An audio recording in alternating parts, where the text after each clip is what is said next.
Dekada 50, naging daigdig ng mga walang kaluluwa. Hindi kumikilala ng batas. At sa bawat problema, ang panglutas ay bala. Pasok pa rin kayo ng pasok sa teritoryo ko! Huwag kang mag-ilam dito! Dinay ka lang ito! Inihahandog ng Magdalena Films si Eddie Garcia,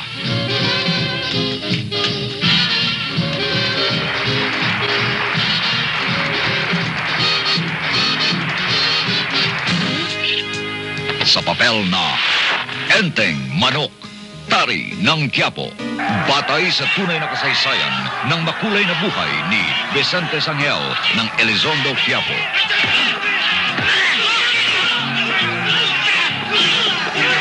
Kinasisindakan ng mga patapon.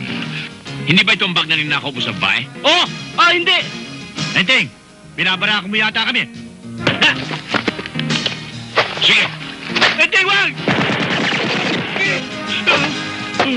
Hindi ko malilimot itong ginawa mo sa akin. Binalik mo yung panahon ng upo. Dahil sa ayos mong yan, para kang ubing kinutkot ng ulalo. Inuuna mo bang himasin yung mga manok mo? Eh ako ang agong mo. Kaya ka sa himas. O ayan, agong. Himas. Himas. Iginagalang, minamahal. Enteng Manok, Tari ng Quiapo.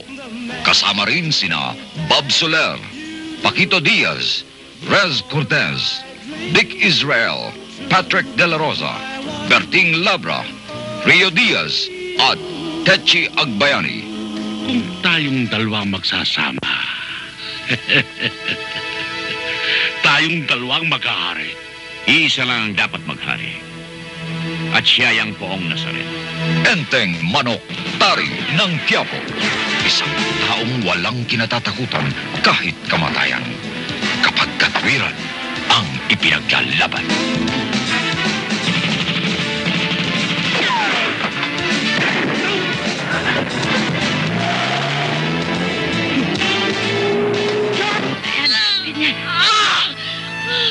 Ang gusto kong ipangalan dito sa anak natin, Vicente Sangel Jr. Maganda. Ang palayaw niya, Enteng Sisiw.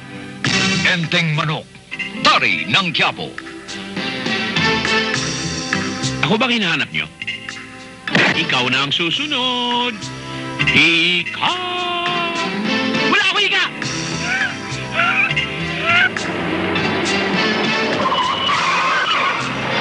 Ano ba kayo? Wala niyo. Puting-puti ang suot mo ah. Para kang maruyang pinagulong sa arena.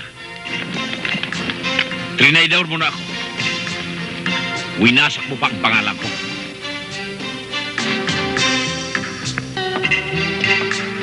Wag! Enteng! Enteng! Enteng! Mahal kita! Ulit ba? Ganyan din ang sinabi ni Judas nang ipinagkanulo niya si Kristo.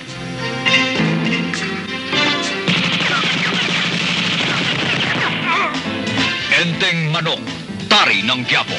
Kumakasak kahit nag-iisa.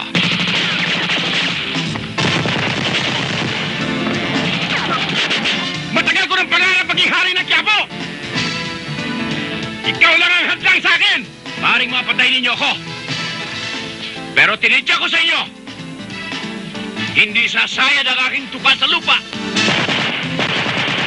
Enteng Manok, Tari ng Quiapo. Mula sa produksyon ni Magdalena de la Paz. Direksyon, Francis June Posada.